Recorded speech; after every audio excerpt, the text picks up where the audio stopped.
Hi, my name is Mark Linley. Welcome to my kindergarten class. Are you done?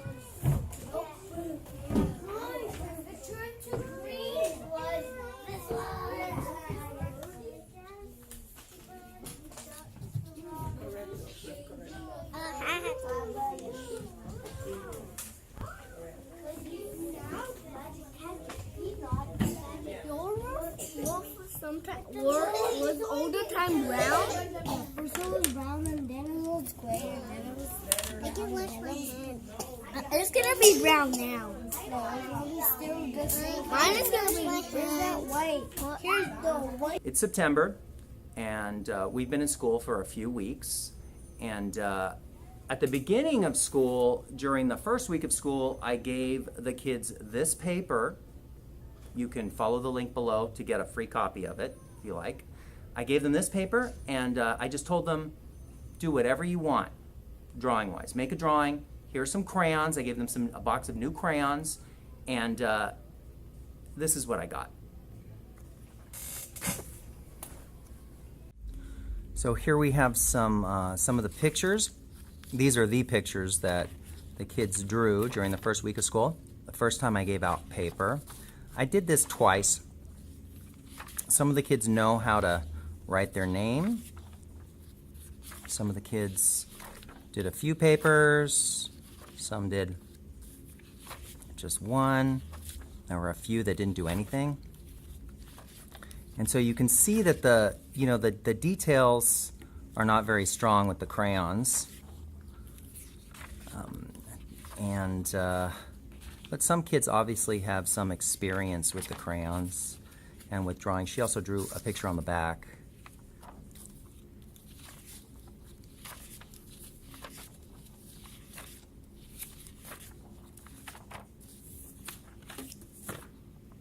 There it is.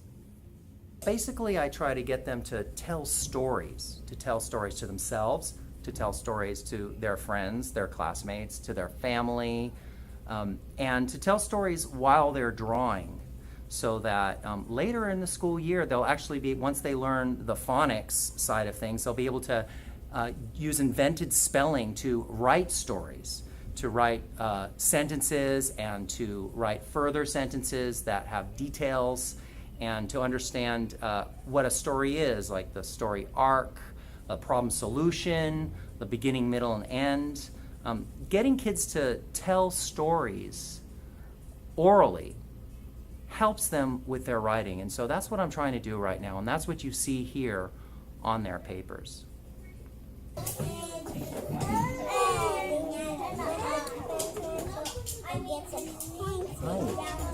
you have a story here? What is it? My mom turned into a mermaid. Tell me about that. And she swam underwater. And she swimmed or she swam? Swim. She swam? Okay, you should say swam. And she swam underwater. Why don't you say that? She swam underwater. Okay, and then what happened? And then she went to the riverside. She went to the riverside, okay. And then she fell off the water. And she fell off the waterfall? Okay. And she fell off the waterfall. And then what happened? Well, I want something more to happen. Just take a minute, continue drawing, continue coloring, and I'll come back. And I want to find out what happens after she goes down the waterfall. Okay? All right, good job. I'll be back in a minute.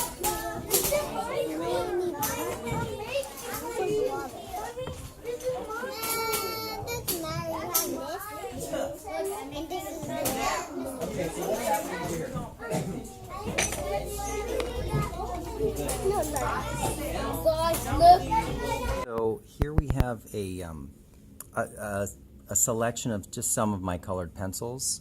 We can see that they're all from different brands here because I've just collected them over the years from different places. People have given them to me.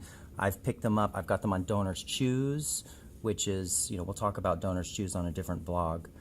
But I've been just given them to me by like people donating to the school and stuff like that. I've just picked them up. There was one guy who donated, a big box of art supplies to me. I went to his house and picked it up.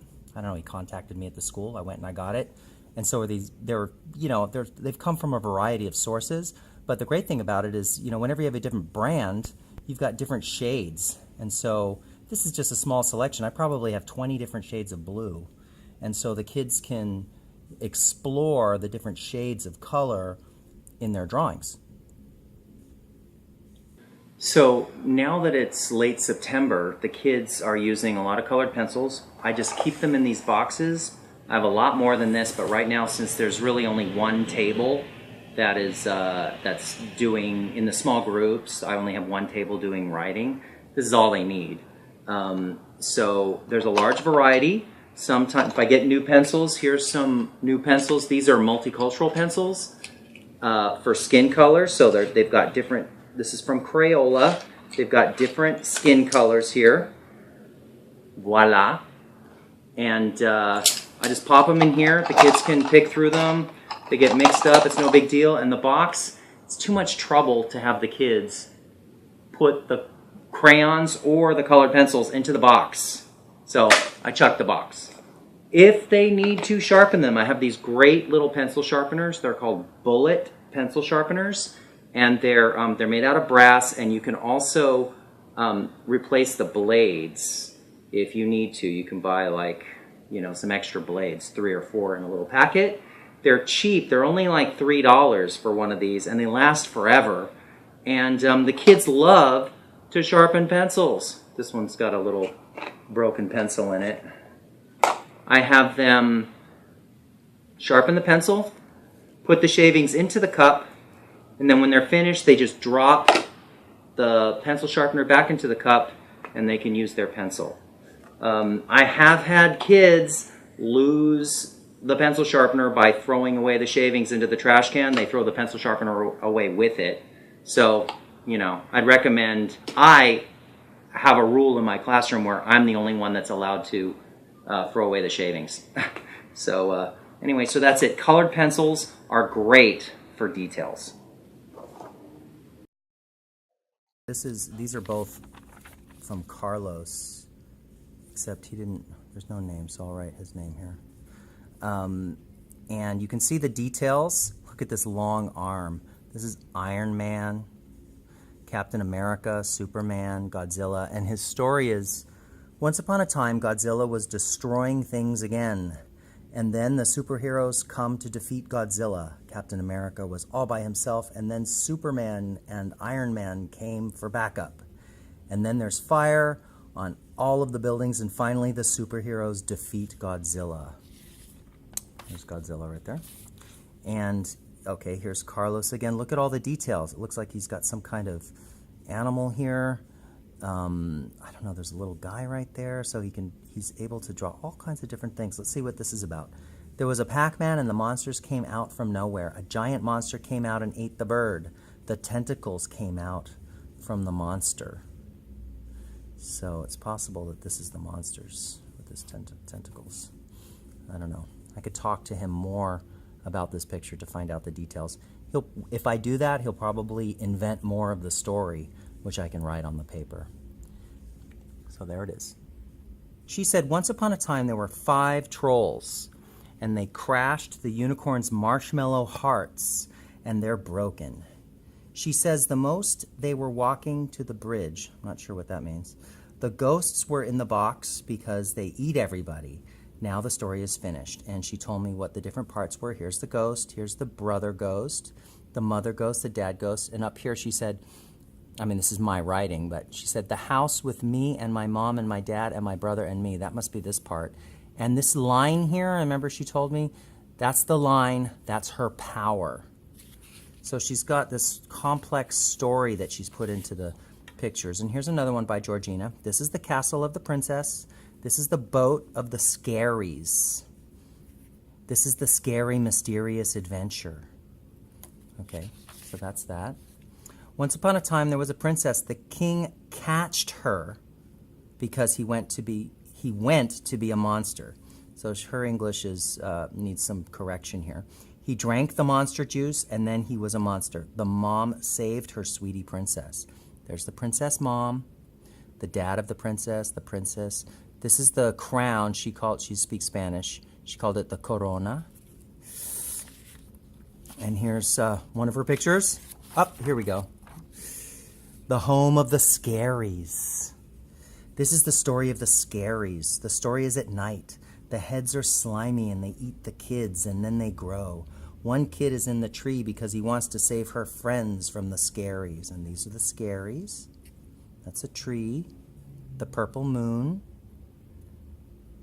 Okay, so, Georgina has a lively imagination. Look at that. I wonder what that's all about. Here's another one. The mermaid couldn't go into the water. The mermaid was trapped. No one was going to save her, but my brother can save the mermaid. And she didn't tell me all the bits and pieces what they are, but here's another one. The water is falling on me. This is the purple night. I catched my bear in the rain. My bear was dirty. I washed it off in the rain. My bear is pink.